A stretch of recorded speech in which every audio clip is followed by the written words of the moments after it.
Oke, kita lanjutkan ke soal latihan PAS Fisika untuk soal nomor 11 sampai soal nomor 15. Soal nomor 11, sebuah bola pejal dengan radius 15 cm, berarti ini R gedenya berapa ya, 15 cm, membawa muatan 20 mikrokolom yang tersebar merata di seluruh volumenya, berarti dia penuh gitu ya, di seluruh volumenya, 12 mikrokolom, berarti adalah Q-nya. Berapakah medan listrik di titik 15 cm?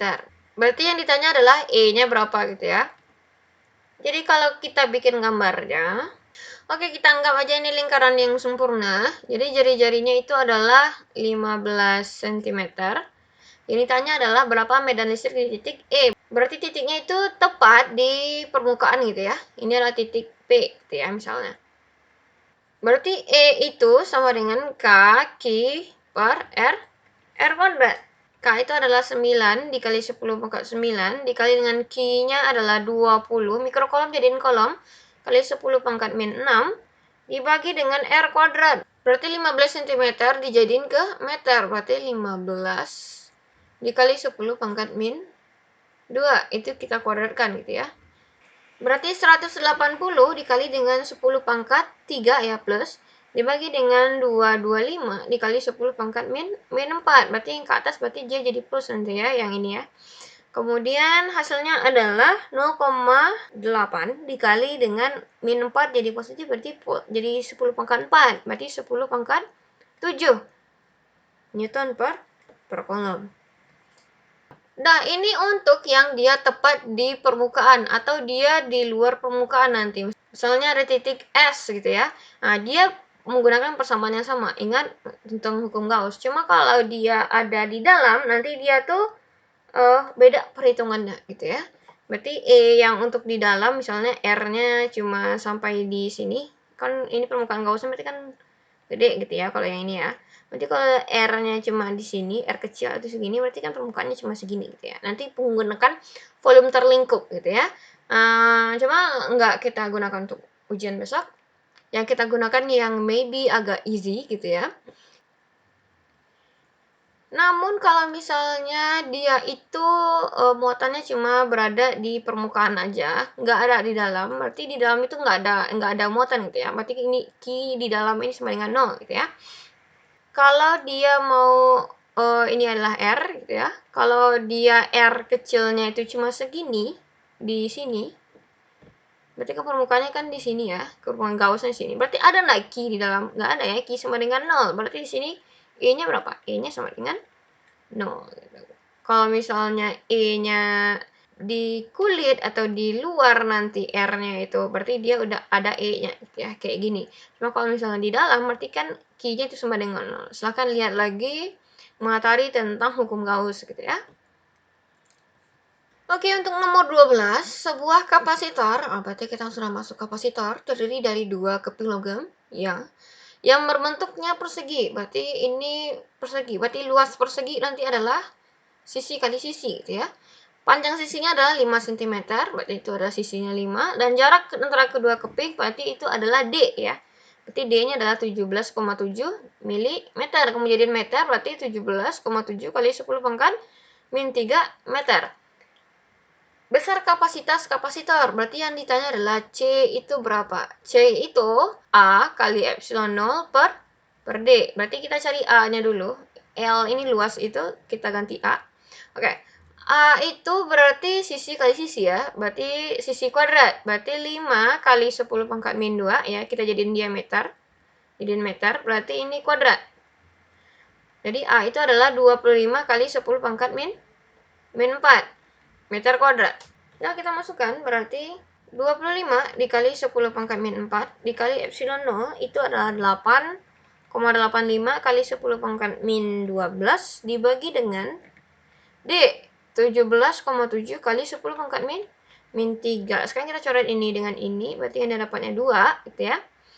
Berarti 25 per 2 berarti 12,5 dikali dengan 10 pangkat min 16, kemudian dikali dengan 10 pangkat 3 nanti.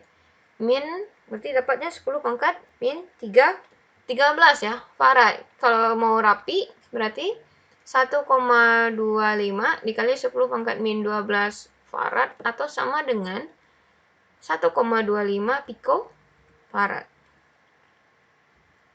Oke, untuk soal nomor 13, sebuah elektron bergerak ke arah barat dari keadaan diam. Berarti dia ada elektron gitu ya.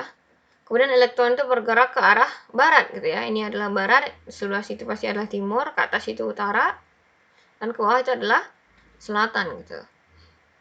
Dalam medan listrik dengan percepatan tertentu, berarti dia itu ada V-nya, ada percepatannya gitu ya. Arah medan listrik pada keadaan ini adalah berarti elektron itu bergerak ke barat gitu ya. Dari soal. Jadi, kalau kita mau cari medan listrik itu berarti arahnya ke timur. Kalau elektron itu arahnya berlawanan dengan arah medan. Kalau misalnya kita punya proton, nanti punya proton ya, atau kita kasih plus aja ya. Kita punya proton, arahnya misalnya adalah ke timur, berarti E-nya juga ke timur gitu loh. Tetapi arah elektron itu akan ke barat gitu ya. Jadi arah proton E sama elektron itu perhatikan ya. Oke, kita lanjutkan. Sebuah gaya 800 Newton, berarti ini adalah F gitu ya. Diarahkan ke arah selatan, berarti F-nya arahnya ke selatan dengan muatannya itu adalah ada muatannya ini Q sama dengan 25 mikrocoulomb. Besar medan listrik pada muatan ini adalah berarti yang ditanya E-nya berapa.